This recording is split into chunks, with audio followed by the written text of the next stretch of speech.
बिस्मिल्लाहिर्रहमानिर्रहीम, अस्सलाम वालेकुम। Live with doctor Shahid Masood के साथ मैं हूं सुमेरा सलीम।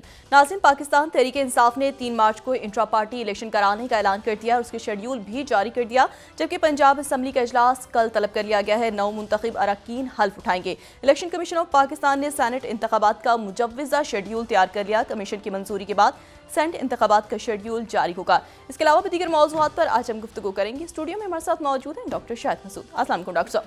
वालेकुम जी, आपको भी डॉक्टर साहब, बैरिस्टर अली ज़फ़र साहब ने कहा है कि बानी पीटीआई ने जो है इलेक्शन में होने वाली धांधली के मामले पर IMF को ख़त लिखेंगे, क्या कहेंगे?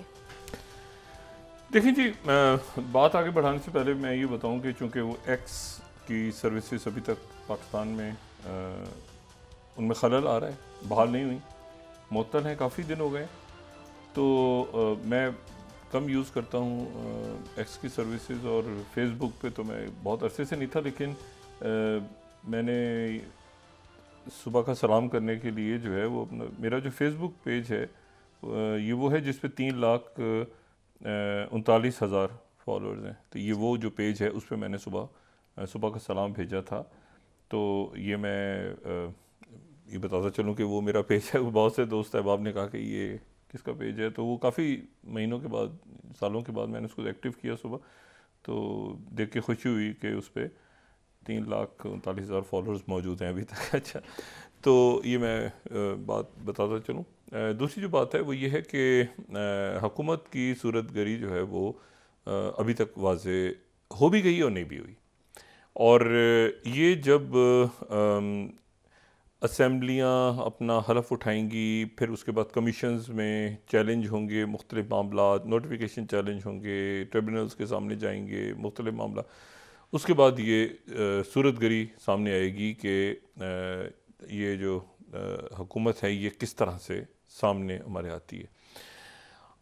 अभी तो हमने सिर्फ ये हमें इल्म है कि जो प्रेस कॉन्फ्रेंस हुई उस दिन रात को, उसमें हमें पता चला कि शहबाज शरीफ साहब, और ये भी जैसे कल मैंने बात की कि उनका इरादा है छोटी काबीना बनाने का, लेकिन उसके बाद जो है एक खामोशी सी छाई हुई है। और वो खामोशी इस हवाले से है कि जैसे आप ये देखें कि अब सोशल मीडिया के हवाले से निगरान हुकूमत, तो ज़ाहिर है निगरान हुकूमत के पास ना इतने इख्तियारात हैं और ना उनके, वो अलग मामला है कि उनके दौर में कर्ज़ा बहुत लिया गया, 48 अरब रुपया रोज़ का, लेकिन वजारत ख़जाना कह रही है कि नहीं, इतना नहीं लिया गया, स्टेट बैंक कह रही है कि लिया गया है। तो वो देखते हैं कि वो क्या मामला है, क्या मामलात होते हैं। लेकिन ये है कि जो इसमें असल मामला है वो ये है कि सूरत गरी क्या होती है आगे, जो सेटअप है या हुकूमत है उसकी वजह यह है कि जो ये मैं बात दोबारा दोहरा रहा हूँ, देखें जो अली ज़फ़र साहब के अपने हवाले से बात की ना,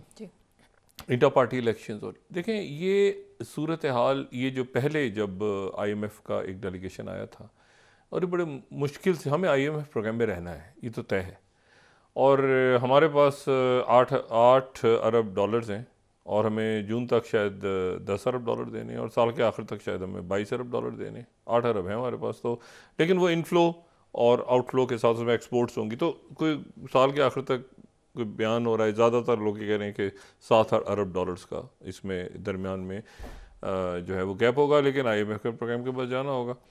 अच्छा, जो इश्यूज़ हैं वो ये हैं, वही इकॉनमी, स्टेबिलिटी और सिक्योरिटी और फॉरेन पॉलिसी। और फॉरेन पॉलिसी इसलिए कि ख़त्े के और दुनिया के हालात जो हैं वो तल्ख से तल्ख तर होते जा रहे हैं, और जब एक मुल्क में ये पता ना हो कि कैसा सेटअप है, क्या है, तो फिर वो दूसरे मुल्क जो हैं वो कहते हैं कि अच्छा यार अभी थोड़े दिनों बाद देखते हैं, ज़रा कोई सेटअप आ जाए, कोई बात हो, तो फिर आगे मामला चले।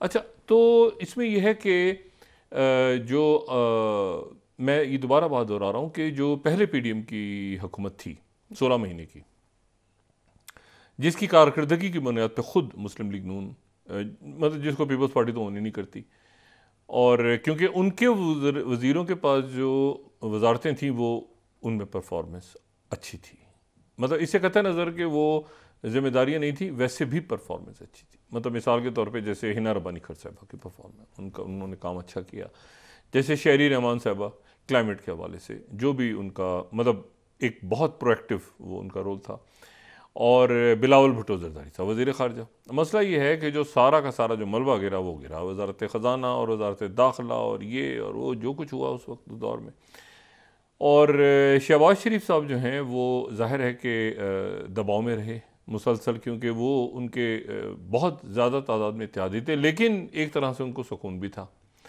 और सुकून उनको पार्लियामान के अंदर था। पार्लियामान के बाहर तो बहुत उस वक्त आप देखें ना कि जलसे हो रहे हैं तहरीक इंसाफ के, और लेकिन पार्लियामान के अंदर उनको सुकून इसलिए था कि अपोजिशन नहीं थी। तो पार्लियामान में जो भी बिल पास होने हैं, जो भी कुछ होना है, तो वो उधर राजा रियाज साहब थे, वो ऐसा।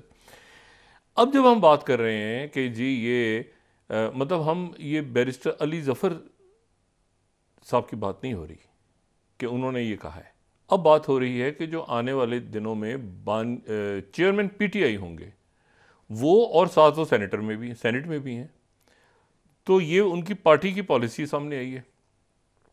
अब ये बड़ा गंभीर मसला खड़ा हो रहा है मुल्क के लिए और रियासत के। भाई वो कह रहे हैं कि पाकिस्तान के इश्यूज़ के ऊपर, क्योंकि पहले भी जब IMF का डेलीगेशन आया था तो वो गया था मिलने के लिए बानी तहरीक इंसाफ। कुछ मामलात ऐसे हैं जो सियासत से बालातर होकर हमें देखने हैं, जैसे मईशत का मसला है। तो मईशत का मसला जो है वो तो फिर सबका है ना। अगर उसमें मुस्लिम लीग नून वाला जो है वोटर, उसके घर का बिल अगर तबाहकुन अंदाज में आएगा तो तहरीक इंसाफ वाले का भी आएगा, वो MQ वाले का भी आएगा, वो सबका आएगा, जमात इस्लाम। तो बाज़ मामलात ऐसे हैं कि जो सियासत से बालातर होकर हमें देखने हैं, क्योंकि वो रियासत का मईशत जो है ना वो रियासत का मसला है, और वो हुकूमत का मसला इसलिए है कि हुकूमत ने आगे से उनसे नेगोशिएट करना है, हुकूमत ने अपने ख़र्चे कम करने, हुकूमत ने अपने पिछली हुकूमतों के अल्ले तलल्ले, और अभी भी देखें ना, एक तरफ ये है कि मईशत ऐसी है, दूसरी खसूसी त्यारे। भाई खसूसी त्यारे सिर्फ जो हैं वो जो ज़िम्मेदारान हैं हुकूमत के या रियासत के, उनके पास होते हैं। ये सुबह शाम उधर से उधर प्राइवेट जेट, ये कौन, ये कहाँ से इनका पैसा आ रहा है?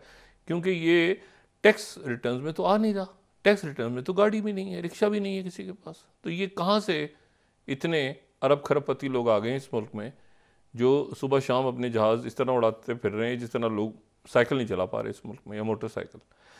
तो बात ये सारी कि ये मईशत को हमने ठीक करना है, और इसमें अभी तक जो अच्छी बात है वो ये है कि छोटी काबीना की खबर आ रही है। छोटी काबीना होगी और जाहिर है कि उसमें ये शहबाज शरीफ साहब को एज रहेगा कि भाई उनके साथ पीपल्स पार्टी और बाकी लोग नहीं हैं, तो उसमें फिर मुस्लिम लीग नून के ही लोग होंगे या उसमें MQM के वजारतें होंगी। लेकिन यह है कि उनको भी तनासब देखना होगा ना, कि मतलब है कि वो अगर मुस्लिम लीग नून के लोग कम होते हैं तो फिर MQM के भी कम होंगे।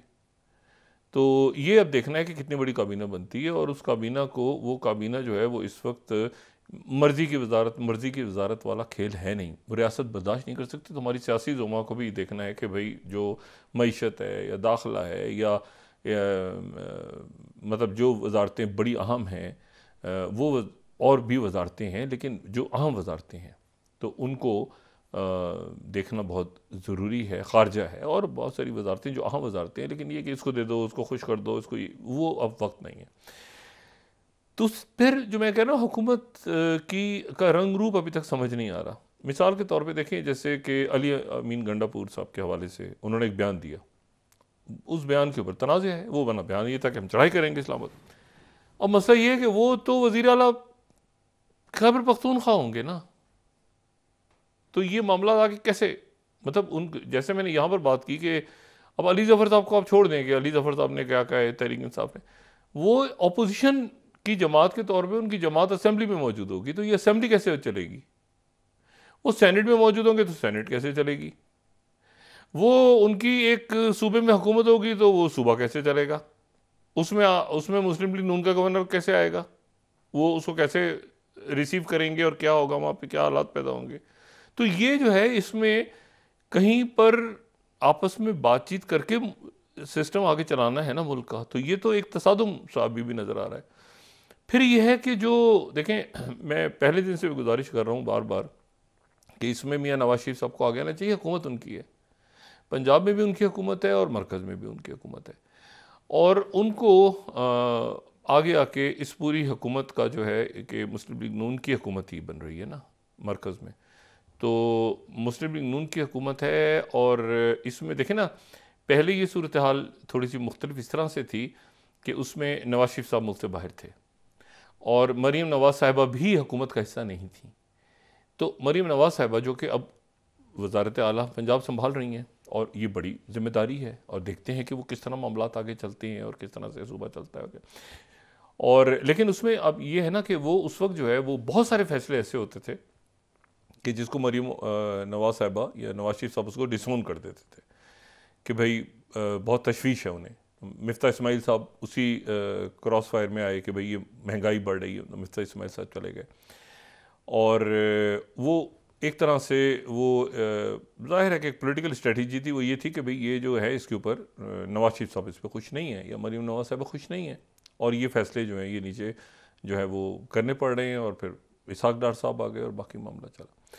लेकिन अब मसला ये है कि अब जो भी कुछ होगा वो सारा का सारा बोझ चूँकि मुस्लिम लीग नवाज ने उठाना है, तो इसलिए मियाँ नवाज शरीफ साहब को सामने आके बता, अभी अब ये हो नहीं सकता ना कि मरीम नवाज साहब पंजाब में बैठ के कहें या नवाज शरीफ साहब जाते उम्र में बैठ के कहें कि ये महंगाई क्यों बढ़ा रहे हो तुम यहाँ पे शहबाज शरीफ, ऐसा तो नहीं हो सकता ना, क्योंकि वो यहाँ जो हुकूमत है वो तो बराह रास्त पंजाब मतलब बिल्कुल साथ है ना। आप समझ लें कि जैसे माजी में नवाज शरीफ साहब यहाँ थे, शहबाज शरीफ साहब वहाँ थे, तो अब सूरत हाल ये है कि शहबाज शरीफ साहब मरकज़ में है, मरीम नवाज साहब पंजाब में।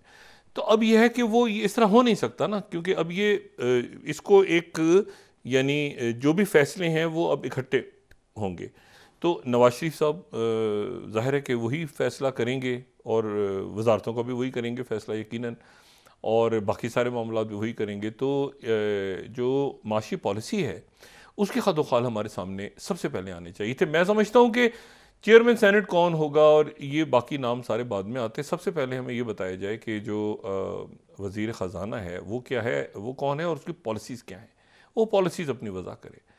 क्योंकि ये ऐसे ही कि जी वो आपस में इजलास हो गया और इजलास में बैठ के तय हो गया कि ख़जाना क्या होगा और लोगों के ऊपर क्या मलबा करेगा। अब पार्लियामान है, और अब ये है कि सड़कों पे भी अभी तक जो है वो एक मौलाना फजलुर रहमान साहब जो हैं वो तो मतलब वो भी, और जमात इस्लामी भी, और GD भी, ये तो बाकी, और तहरीक इंसाफ भी सड़कों पे भी वो आने की बात करते हैं, तो पार्लियामान में भी हैं। तो ये सारे मामला देखने हैं, और ये शहबाज शरीफ साहब को देखने हैं। अच्छा, और शहबाज शरीफ साहब ने ख़ुद इसको अपने ज़िम्मे लिया है।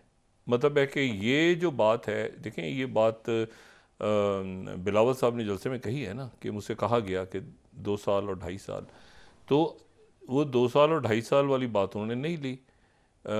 उन्होंने यही कहा कि मुझसे कहा गया, तो मैंने कहा नहीं। तो अब ये अभी तक इस बात में उभाम है कि पहले 2.5 साल वाली बात थी या वो दूसरे 2.5 साल वाली बात थी, पहले 2.5 साल वाली बात थी, तो आखिर इसमें क्या कशिश थी जो कि शहबाज शरीफ साहब ने कहा कि भाई नहीं, मैं इसको संभालता हूँ आके और ये सारे मामला तय करता हूँ, और उन्होंने इसको ये जिम्मेदारी ली। ये देखें, पहले तो 16 जमातों का था ना, तो आप कोई जमीयत उलमा इस्लाम के वज़रा भी थे उसमें, जो है वो पीपल्स पार्टी के वज़ीर भी थे, वो सारे बहुत सारे लोग थे ना जो कि मौजूद थे। तो उस वक्त उसके बावजूद जब इलेक्शन आया तो उन्होंने कहा कि हमारा ताल्लुक़ नहीं। तो अब तो इशू ये है कि अब तो इसको, ये तो बिल्कुल मुकम्मल तौर पे शहबाज शरीफ साहब है ना। मतलब इवन अगर महंगाई भी बढ़ती है फ़र्ज़ करें, तो भी वो मरीम नवाज साहिबा के ऊपर नहीं जाएगा मामला पंजाब में, वो जाएगा शहबाज शरीफ साहब के ऊपर कि मरकज़ ने फैसला किए।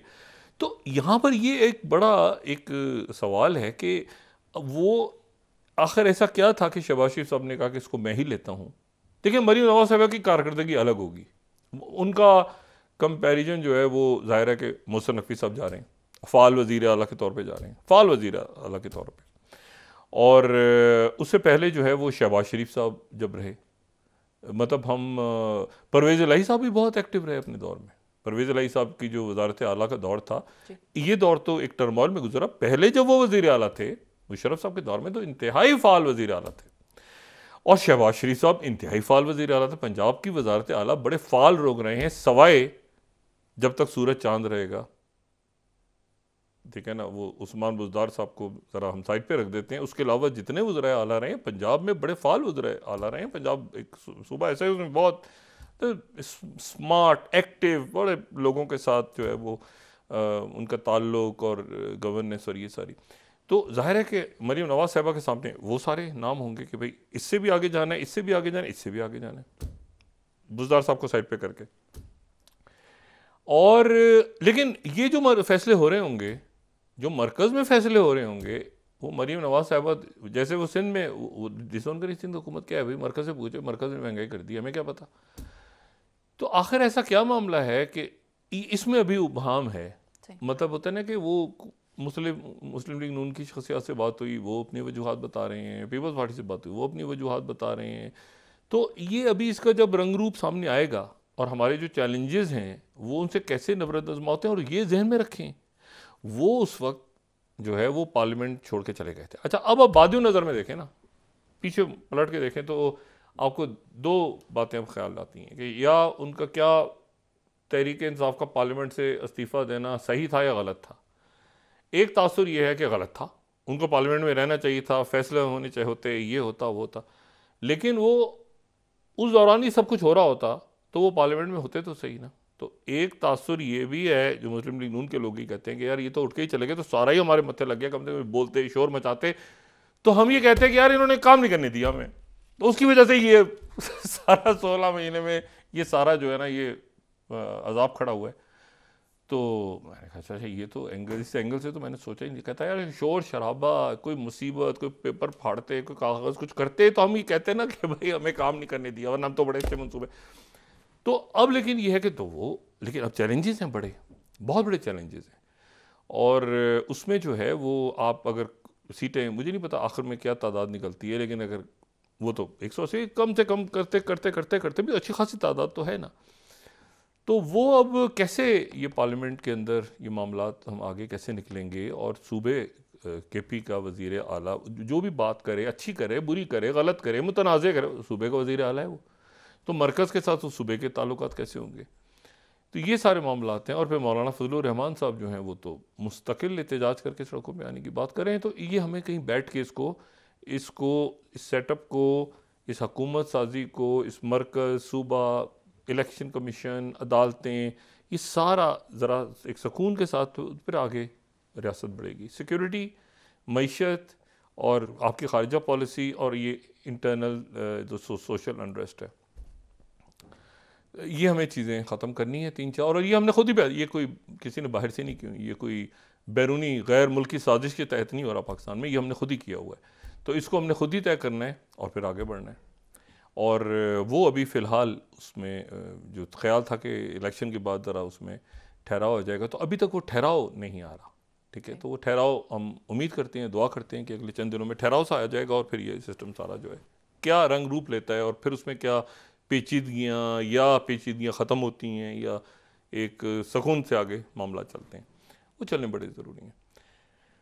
और अगर ये नहीं होता तो फिर आने वाले दिनों में, और अगर ये हो भी जाता है तो भी आने वाले दिनों में, जो मैंने कल बात की थी कि महंगाई के तूफ़ान जो हैं वो खड़े हैं रमज़ान से पहले भी बिलों की शक्ल में, और रमज़ान जब आएगा तो ज़ाहिर है कि उसमें तो फिर जो लोग करते हैं हमारे यहाँ। अच्छा, तो देखते हैं कि हुकूमत जो है वो कैसे नबरत आज़मा होती है, और पहले उसकी सूरत गरी इंतज़ार करते हैं। अच्छा, ये जो है ना ये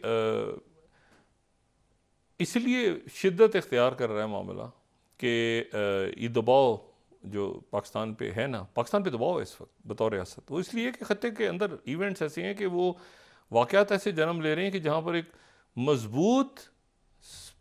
मज़बूत सेटअप का होना ज़रूरी है, ताकि ये हो कि ये बात हो रही है तो ये इसमें कोई, ये तमाम कौम इस फैसले के पीछे खड़ी है और या अक्सरियत खड़ी है। तो वो जो है वो बहुत ज़रूरी है, वरना ये कि वो उन बड़े फ़ैसले होने हैं ना, निजकारी का फ़ैसला, IMF का फ़ैसले, बड़े फ़ैसले और बड़े फ़ैसले, आपने किन ब्लॉक्स में जाना है, क्या पॉलिसी इख्तियार करनी है, इंटरनल टर्मोइल, एक्सटर्नल प्रेशर इस सेंस में है बाहर से कि अब आप देखें ना कि अमेरिकन इलेक्शन आ रहा है, अमेरिकन इलेक्शन भी आ रहा है, और वो अमेरिकन इलेक्शन के आने से जो है ना वो पूरी दुनिया पर असर पड़ रहा है। मतलब ये उसमें पूरी दुनिया पर असर इसलिए पड़ रहा है कि देखें सदर बाइडेन जो हैं उनकी ज़बान से एक फहश गाली निकल गई सदर पुतिन के लिए, फहश गाली। वो फंड रेजर से खिताब कर रहे थे और उन्होंने एक ऐसी गाली दे दी रशियन प्रेसिडेंट को जो कि मतलब तमाम दुनिया हिल के रह गई कि भाई इसको क्या, ठीक है, और गाली दे दी उन्होंने, फहश गाली। और ये अमेरिकन प्रेसिडेंट के मुंह से निकल गई। वो स्क्रिप्ट से हट के वो करते हैं तो वो गुस्से में होंगे ज़ाहिर, और उन्होंने ट्रंप को भी खूब कोसा उसमें। और ट्रंप को इसलिए वो कोस रहे हैं कि ट्रंप साहब जो है मौसूफ, वो ये कह रहे हैं कि ये मैं जो हूँ मेरे साथ वही हो रहा है जो ये जो नेवल्ने, अलेक्साई नेवल्ने, जो अभी जेल में रशियन प्रिजन के अंदर जिसकी डेथ हुई है, उसके साथ जो मजालिम हुए, जिसको नव एजेंट दे दिया गया था, जर्मनी चला गया था, जर्मनी से वापस आया, उसके साथ जो जेल में मजालिम हुए, तो वही मजालिम जो हैं वो यहाँ की अदालतें, अमेरिका की अदालतें मेरे साथ कर रही हैं। मेरे साथ वही सलूक हो रहा है जो रूस के अंदर उस कैदी के साथ। जो ट्रंप भी एक नंबर की, मतलब हॉलीवुड क्या मतलब है कि कोई बहुत बड़ी फिल्म है। उन्होंने कहा मेरे साथ वही जुल्म सितम हो रहा है जो उसके साथ वहाँ पे जो रशिया में हुआ, वो मेरे साथ यहाँ पे हो रहा है अमेरिका में। अब जनाब उसके ज़ाहिर है उसके चाहने वाले तो धाड़े मार मार के रो रहे हैं, अच्छा ये हो रहा है इसके साथ। ट्रंप अच्छा वो अब बाइडेन साहब ने आगे से खूब कोसा, उसने कहा ये घटिया आदमी, और ये नाम करते करते वो प्यूटिन को रखे तो उनको गाली सुना गए। अच्छा अब ये देखें प्रेशर बिल्ड हो रहा है, तो अब पूरी दुनिया देख रही है क्या हो गया भाई। क्रेमलिन की तरफ से कहा गया कि ये इनका दिमाग चूँकि हिल चुका है अमेरिका का, और ये पागल हो चुके हैं, इसलिए इन्होंने हमारे प्रेसिडेंट, बड़ा क्रेमलिन ने भी आगे से उन्होंने कहा ये मतलब क्या हम जवाब दें, इसी गाली की सूरत में जवाब दें प्रेसिडेंट पुतिन। हम तो इंतहाई नफीस लोग हैं रशिया के, और ये दिमाग ख़राब हो गया इस आदमी का, और ये इससे अंदाज़ा लगाएंगे ये मतलब उन्होंने सख्त किस्म का जवाब दिया, तो फहज गाली दी ना। अच्छा तो अब ये सूरत हाल बनी हुई है, ये नहीं आप सोचें कि ये रशिया और अमेरिका के दरमियान ये हो रहा है इस वक्त। अच्छा फिर साथ ही जो है, तो अब अंदाज़ा लगाएं कि यानी तलखियाँ और प्रेशर्स और दबाव में क़यादतें आ रही हैं, मुल्क आ रहे हैं क्या, और सबसे ज़्यादा जो दबाव है इस वक्त वो है इस वक्त अमेरिका के ऊपर। अगर किसी चीज़ का दबाव है, एक तो यूक्रेन के अंदर, तो बिल्कुल मैं भी उसकी यूक्रेन की बात करता हूँ, लेकिन उससे ज़्यादा वो ये है कि गज़ा में क्या होने जा रहा है। जियो पॉलिटिक्स गज़ा से निकलेगी, और गज़ा में जो है वो ये हुआ है कि जो हेग में इंटरनेशनल कोर्ट ऑफ जस्टिस की जो समातें हो रही हैं, जिसमें 52 मुल्क वहाँ पे जो इसराइल के बारे में, ये वो जनूबी अफ्रीका की जो की तरफ से जो करारदाद पेश हुई थी वो नहीं है, ये दूसरा मामला एक है जो कि ऑक्यूपेशन के हवाले से वहाँ पे एक केस काफ़ी अर्से से, उसकी इत्तेफाक से टाइमिंग्स दोनों की एक हो गई हैं, वो अलग है। वो कत्ले आम का जो जनूबी अफ्रीका था ना, ये अलग है। अब इसमें जो है वो अमेरिका और रशिया दोनों की आपस में वहाँ पे लड़ाई हो गई, और जो ज़ाहिर है हेग में हो रहा है तो वो आपस में उनकी लड़ाई हुई और तल कलामी हो गई, और दोनों ने अदालत के में जो दोनों के सफ़ीर थे उन्होंने एक दूसरे को देखे बगैर ये कहा कि ये तो मुनाफिक लोग हैं, ये मुनाफिक आदमी है, ये कत्लेआम का जिम्मेदार। उन्होंने कहा ये कत्लेआम ये मार रहे हैं यूक्रेन में। उन्होंने कहा यूक्रेन का जिक्र क्यों कर रहे हो, हम तो गज़ा का जिक्र कर रहे हैं, गज़ा में तुम कत्लेआम के जिम्मेदार हो। तो उसमें खूब वो एक वो ऊपर, यानी आप सोचें कि बाइडन और पुतिन, और एक जो है वो नीचे, ये जो है ये लड़ाई हो रही है यहाँ पे जो अदालत के अंदर है। अच्छा और ये है कि हिपोक्रेसी, मुनाफिक, फलां ढिमाकना, ये वो सारा। और गज़ा में मैं आपको सिर्फ ये बताऊं कि गज़ा में सूरत हाल ये है कि जॉन हॉपकिंस का, अगर मैं एक रिपोर्ट यहाँ पे दिखा सकूं, ये जॉन हॉपकिंस की रिपोर्ट है, और ये उन्होंने एक प्रोजेक्शन रिपोर्ट होती है ना कि कुछ दिनों के बाद, यानी कुछ दिनों के बाद क्या सूरत हाल डेवलप होगी। London school of hygiene and tropical medicine, और ये उनकी एक प्रोजेक्शन मॉडल उनका सामने आया है। और अगर हम इसको देखें और अगर हम इसको स्क्रीन पे भी ज़रा दिखा सकें, तो ये जो प्रोजेक्शन मॉडल है उसकी बुनियाद पर अगर मौजूदा सूरत हाल बरकरार रहती है गज़ा की, मौजूदा अगर सीज़ फायर हो जाता है, अगर गज़ा में सीज़ फायर हो जाए, ठीक है, तो मज़ीद 11,500 लोगों का इंतकाल हो जाएगा सीज़ फायर होते ही। उसकी वजह यह है कि वहाँ पर बीमारियाँ और सारे इश्यूज हैं, ठीक है। और अगर जो है वो इस तरह से हो कि सीज़ फायर होने की सूरत, अच्छा अगर मौजूदा सूरत हाल बरकरार रहे तो 66,720 लोगों का ये इंतकाल हो जाएगा अगले, यानी शहीद हो जाएंगे अगले 6 महीने में। 66,700 यानी 30,000 हो चुके हैं, 66,000 और हो जाएंगे कि जंग जारी रहे। जंग अभी रुक जाए तो 30,000 शहीद पहले हो चुके हैं, 11,580 इतने जख्मी हैं और इतने बीमार हैं कि वो जानों से चले जाएंगे सीज फायर की सूरत। ये आप रिपोर्ट देखें ना, सीज फायर टोटल, ठीक है, एपिडेमिक्स समेत, बीमारियों के समेत सीज फायर स्टेटस को रहता है तो 66,000, और अगर जंग थोड़ी सी बढ़ती है तो 85,750 मजीद फलस्तीनी शहीद होंगे 6 महीने में। 85,000 ये एस्टिमेट है। यानी आज अगर जंग बंद हो जाती है, बिल्कुल जंग बंद हो जाए, जख्मी और बीमार 30,000 पहले ही शहादतें हो चुकी हैं, 11,000 ये, और वो कह रहे हैं कि ये एस्टिमेट बहुत कम है। साथ ही रिपोर्ट में लिखा है जॉन हॉपकिंस की और ये London school of tropical hygiene and tropical medicine का ये उन्होंने प्रोजेक्शन मॉडल लिख दिया है। ये इतना भयानक है, इतना खौफनाक है। और इसके इस दौरान ये बात आ रही है कि जी रमज़ान के अंदर, रमज़ान का आगाज़ होगा, रमज़ान मुबारक का, और साथ ही मस्जिद अक्सा और वहाँ पे मुसलमानों के साथ रोका जाएगा, ये किया जाएगा। अब जनाब प्रेशर आ रहा है, जाहिर है कि अरब ममालिक पे, यूरोप पे और अमेरिका पे कि भाई इस जंग को रोकें और इस जंग को फ़ौरन रोकें। उसकी वजह ये कि आज ये जो आया है कि आप ज़रा तसव्वुर करें कि आज सीज़ फायर हो जाए, 30,000 लोग चले गए और वो कहते हैं कम से कम 11,000 से ज़्यादा इंसानी जानें चली जाएंगी। वो इतने ज़ख्मी और इतने बीमार हैं और उनके कई जो हैं उनके ज़ख्मों में जो उनके मसाइल पैदा हो रहे हैं, इन्फेक्शंस हो रहे हैं और सारा कुछ हो रहा है। अब इसमें सूरत हाल ये है कि इस पूरी पिक्चर में हुतीज़ ने आज ये ऐलान किया है, आज उन्होंने ये ऐलान किया है कि सरकारी तौर पे हुतीज़ ने यानी प्रॉपर एक स्टेटमेंट दी है कि आज के बाद बहर अहमर से कोई अमरीकी जहाज़ कार्गो या कोई बरतानवी जहाज़ या कोई ऐसा जहाज़ जिसकी दूर दूर तक मलकियत किसी अमेरिकन या किसी ब्रिटिश या किसी इसराइली को दूर दूर तक उसमें, उस पर हम सरकारी तौर पे पाबंदी लगा रहे हैं। अब यहाँ ना आए, अब आएंगे तो मतलब है कि काम ख़राब होगा। मतलब उन्होंने प्रॉपर स्टेटमेंट दी है कि हम यहाँ पे पाबंदी आयद कर रहे हैं रेड सी के अंदर, बहर अहमर में, कि ये जहाज़ नहीं आएंगे।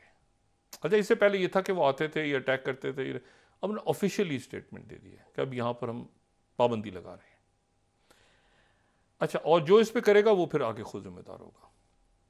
जो जहाज़ डूब रहा था कल, उसको खींच के, कोशिश हो रही है, वो मुकम्मल तौर पे नहीं डूबा था, तो उसको खींच के ले जाया जा रहा है जबूती तक, जबूती की बंदरगाह तक। लेकिन वो भी एक अजब तमाशा है कि वो जहाज़ जो है उसका अमला तो बच गया, लेकिन वो जहाज़ जो है उसमें मिसाइल गिरे और तकरीबन पानी में आधा डूबा हुआ था, तो खींच के अब जबूती तक ले जा रहे हैं मुख्तलिफ जहाज़। और हुती से गुजारिश की गई है कि जब जहाज़ उसको ले जा रहे हो तो बराह करम आप उस वक्त अटैक ना करें। उन्होंने कहा हम अटैक नहीं करेंगे, आप ले जाएँ, ये जो जहाज़ का मलबा है इसको ले जाएँ उठा के। मलबा है या इसको ज़ाहिर है डूबा तो नहीं है अभी। अच्छा, अब मसला ये है कि तो एक तो ये बात हो गई। दूसरी बात ये कि गज़ा में काहिरा में अब क्या हो रहा है। काहिरा में मोसाद के चीफ पहुंच गए हैं, हमास के लोग पहले मौजूद हैं, और अमेरिकन जो वहाँ पे जो डेलीगेशन है वो भी यहाँ पर पहुँच गया है और पूरी कोशिश हो रही है एक बार फिर दोबारा। और पहली दफ़ा जो है वो ये बात जो उनकी वॉर कैबिनेट है उनकी तरफ से की गई है कि जी हम थोड़ा सा जो ब्रेट मैकर्ग हैं, ये ब्रेट मैकर्ग वो हैं जो कि नुमाइंदा खसूसी हैं अमेरिका के मिडल ईस्ट के लिए, तो वो पहुंच गए हैं कायरा।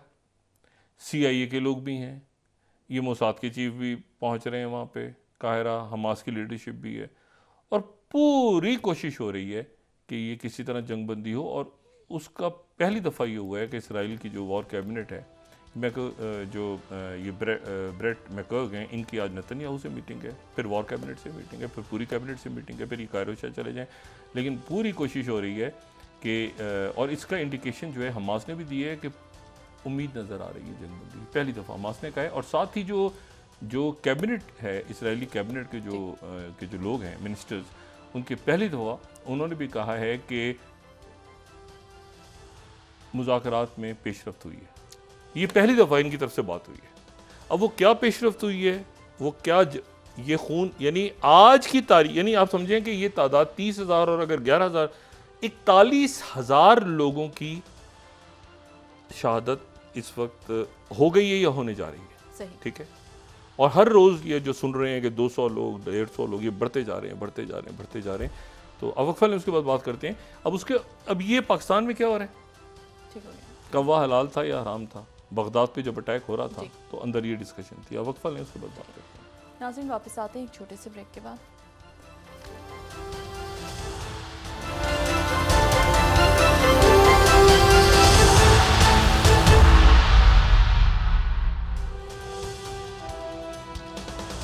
वेलकम बैक नाज़रीन। डॉक्टर साहब, ये जो IMF वाला मामला है कि ख़त लिखेंगे, इस पे क्या कहेंगे आप? मईशत एक कौमी मसला है, रियासत सबका मसला है। मईशत, सिक्योरिटी, खारजा पॉलिसी, इंटरनल टर्मोइल नहीं होना चाहिए, इस्तेकाम होना चाहिए। गरीबों का हाल देखें आप, ये मिडिल क्लास गरीब, और मिडिल क्लास तो गरीब हो चुका मेरे ख्याल से। मुझे नहीं पता इस वक्त किस तरह से रियासत के अंदर जो है वो तकसीम है तबकात की, लेकिन लोग बिल्कुल मुतहम्मिल हैं ही नहीं। उन लोगों को कोई थोड़ी सी उम्मीद है कि शायद ये बस ऐसे ही चलेगा। उनको बिल्कुल अंदाज़ा नहीं है कि आने वाले दिनों में इससे कई गुना ज़्यादा या बहुत ज़्यादा उनके लिए महंगाई के पहाड़ जो हैं वो इंतज़ार कर रहे हैं। और ज़ाहिर है कि फिर उसमें और बहुत सारे मसाइल हैं, और ये बहुत ज़रूरी है कि इसमें इस्तेकाम आपस में बैठ के आए, क्योंकि अगर असम्बलियाँ हलफ उठा रही हैं और वो उसमें इतना टर्मोइल वहाँ पर भी है, अदालतों में भी है, बाहर भी है, सड़कों पे लोगों में सोशल, तो ये देखना है, सबको देखना है। अच्छा, सिक्योरिटी क्राइसिस अपनी जगह है जो मैंने बात की थी, और उसके साथ ही आपका जो फॉरेन पॉलिसी है वो इस वक्त बहुत इंपॉर्टेंट हो गई है, क्योंकि वो इसलिए देख रहे हैं लोग, सारे मुल्क ये देख रहे हैं कि ये जो है ये इनका मतलब जैसे ये IMF के मामला हैं और बहुत सारे मामला हैं। अच्छा, मैं सिर्फ आपको ये बात करूं कि एक तो देखें ये बहर अहमर के अंदर जो क्राइसिस बढ़ रहा है ना, ये तो सारे ही मुल्कों के लिए, चाहे वो मगरिब में हो या मशरिक में हो, या इसके दाएं तरफ हो या बाएं तरफ हो या जनूब में, उस सारे मुल्कों के लिए यहाँ से अगर सुइस कैनाल से और यहाँ से जो मैरीटाइम ट्रैफिक है ये डिस्टर्ब होती है, तो उसके नतीजे में हर तरफ चीज़ों की महंगाई भी है और चीज़ों का मतलब एक अनसर्टिनिटी भी है कि भाई ये मैरीटाइम के अंदर कैसे होगा। और आज जब हूतीज़ ने कह दिया कि जी यहाँ से अब नहीं जाएगी कोई मज़ीद, यहाँ से जहाज़ नहीं गुजरेंगे, तो एक तरह से उन्होंने वार्न किया खुल के। 23 अमेरिकन से अमेरिका के अंदर प्रेशर बढ़ना शुरू हुआ है कि 23 अमेरिकन जो शहरी हैं वो इसराइल डिफेंस फोर्सेस के साथ लड़ते हुए मारे गए। ये 32 अलग हैं, वो जो हम 7 अक्टूबर को जो हुआ था जब ये हमास, वो अलग हैं, 23 शहरी अलग हैं। तो ये जो तादाद है ये कहीं 50 से ज़्यादा हो गई है जो अमेरिकन सिटीजन्स जो कि इस जंग के दौरान 23 की फिगर है, और ये एक बहुत ज़्यादा फिगर है। और इसके नतीजे में अब अमेरिका के अंदर ये जो वाशिंगटन पोस्ट को मैं कोट कर रहा हूँ, ये उनका एक ऑपेड है कि अमेरिकन सिटीजन 5वीं slide, American citizen fighting and dying for Israel Gaza war. अब देखें ना, ये एक बहुत बड़ा इशू है कि अमेरिकन सिटीजन्स जो हैं वो वहाँ पे fighting and dying for Israel, यानी ये वो नहीं है जो ये वो जो 23 की तादाद है, ये वो नहीं है जो 7 अक्टूबर को अगवा करने के दौरान जो लोग गए थे। अभी भी 6 अमेरिकन सिटीजन्स उन मगवियों में हैं जो कि हमास के पास मौजूद हैं। तो ये एक सूरत हाल जो है ये ख़राब से ख़राब तर हो रही है।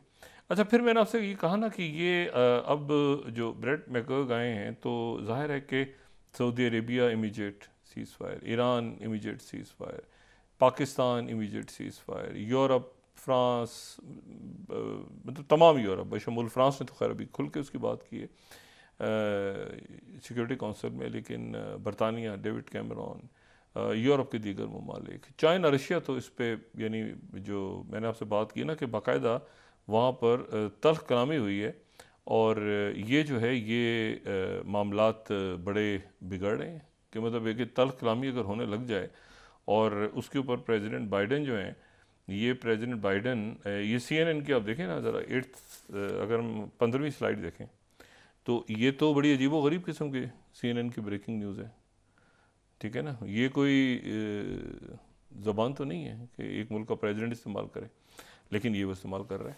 अब उसके नतीजे CNN चल रहा है दुनिया भर में। अच्छा, अब इसको ये है तो उसके उन्होंने जवाब दिया आगे से, वो आगे से क्रेमलिन जवाब दे रहा है, ये गालम गलोच हो रही है। अच्छा, इसी दौरान जो है दूसरा जो इशू है वो ये है कि इसमें वो जो रोबेमार जहाज़ था, देखें वो जहाज़ का डूबना यहाँ पे, और वार्न करना होती इसका कि अब जहाज़ यहाँ से कोई ना गुजरे। अब ये एक ऐसा प्रेशर है जिसके ऊपर अब जाहिर है कि अब मेरा ख्याल है कि वो जगह आ गई है कि अमेरिका अब इस बात को, इस सीज़ फायर की तरफ जाएगा रमज़ान से पहले। क्योंकि जो ये फिगर्स आई हैं ना जॉन हॉपकिंस की, इन्होंने तो दुनिया को हिला के रख दी है कि 11-12 हज़ार इसमें, और वो कह रहे हैं कम फिगर्स हैं, वो जो आज जंग बंदी हो जाए तो लोग जख्मों से मर जाएंगे, शहीद हो जाएंगे चंद दिनों में। तो ये तादाद तो कहीं यानी कोई, यानी तकरीबन 40-50 हज़ार पहले, और जारी रहती तो 85 हज़ार, यानी 85 हज़ार मज़ीद, यानी कोई 1 लाख के करीब। ये और कह रहे हैं कम फिगर्स हैं।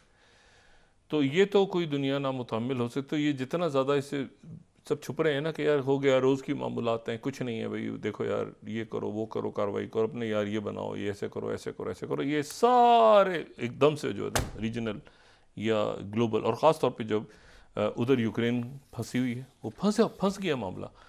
और वो जो यूक्रेन का मामला है उसको मतलब उससे कैसे निकलना है कि अच्छा, इंडिया में एक उनका सेमिनार हुआ, एक सेमिनार नहीं मुझे एग्जैक्टली पता, लेकिन एक समिट कह लें, सेमिनार कह लें, जिसमें जो इंडिया के डिफेंस के लोग उसमें मौजूद थे। उसका नाम गालिबन इंडिया एक्स 2024 2024 के, और अमेरिका और इंडिया दोनों का वो मुश्तरका उसमें डिफेंस के लोग, शख्सियात मौजूद थी। और जो डिपार्टमेंट ऑफ उनके जो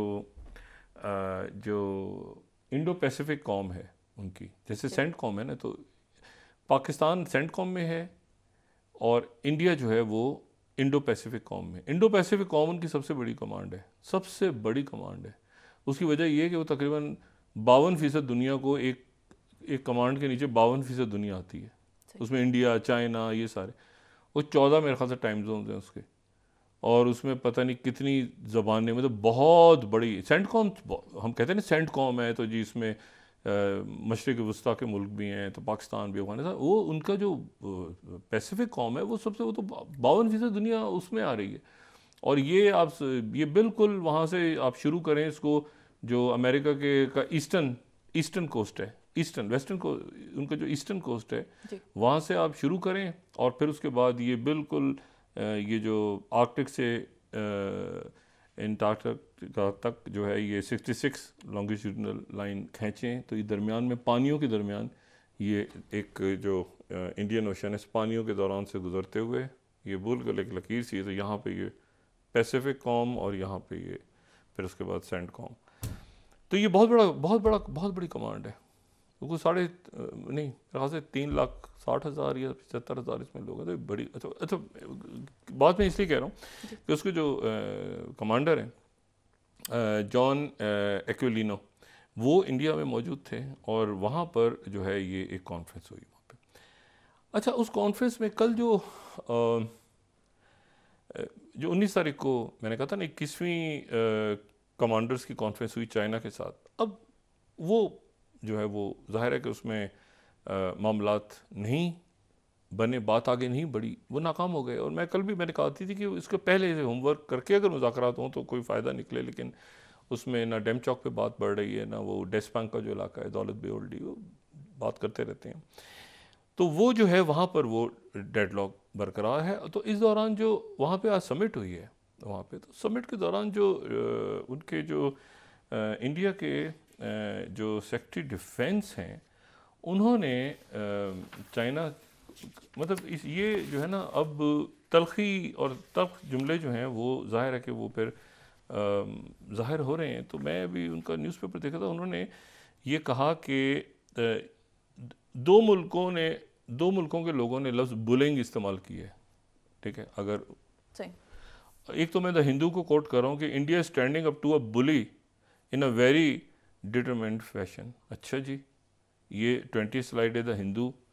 अच्छा, फिर उसके बाद इसी को इंडियन एक्सप्रेस में देखें तो India standing against a bully, defence secretary on China's military assertiveness along LAC। और दूसरा जो लफ्ज़ बुली है वो टाइम्स ऑफ इंडिया 19 लोग कह रहे हैं कि रिपब्लिकन लॉ मेकर्स ने कहा है कि चाइना बुलिंग ताइवान। अब ये बुलिंग जो है ये दो जगहों पे चाइना के लिए बुलिंग इस्तेमाल हो रहा है। प्रेसिडेंट बाइडेन जो है वो गालियाँ दे रहे हैं पुतिन को। तो ये जो मामला, लोग हज़ारों लोग उधर मर गए और हज़ारों की तादाद में लोग, ये पता मुझे नहीं पता ये यूक्रेन का क्या, ये यूक्रेन रशिया की जंग में क्या सूरत बन के सामने आती है, लेकिन यह है कि वहाँ पर तो वो देखिए जब इलेक्शन की तरफ जा रहे हैं ना, तो या तो ये जंगें ख़त्म होंगी, सबसे आसान है कि सीज़ फायर करवाएं और उसके बाद ये कहेंगे जी अरब मुल्क और इसराइल ये सारे कर लेंगे बैठ के तय मामला। सीज़ फायर तो करवाएं, वीटो क्यों कर रहे हैं उसको? सीज़ फायर करवा के तो बात आगे बढ़े।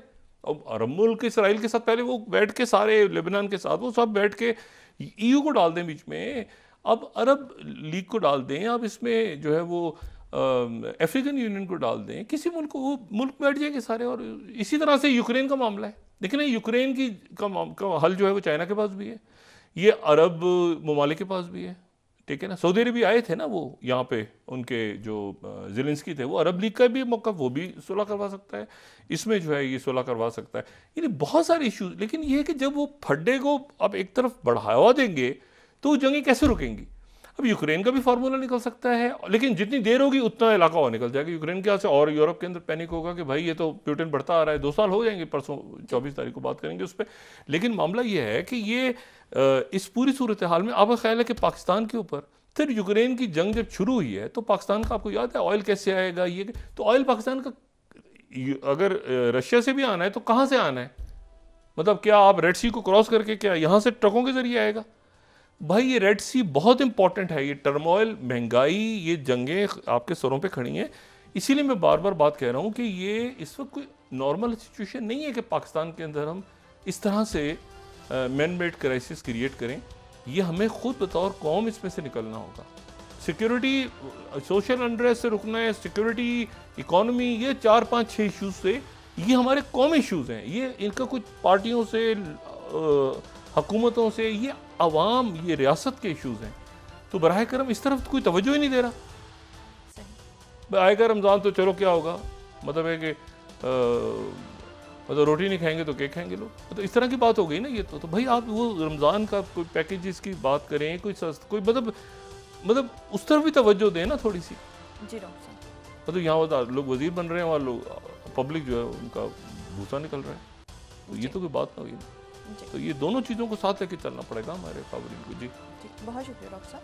नाज़रीन, इसके साथ ही आज का प्रोग्राम अपने अख्ताम को पहुंचा। मुझे सुमेरा सलीम को इजाज़त दीजिए। अल्लाह ने के बाद। जी डॉक्टर साहब, अपने दोस्तों, रिश्तेदारों के, दुनिया के लोगों का सब ख्याल रखिएगा। अल्लाह हाफ़िज़।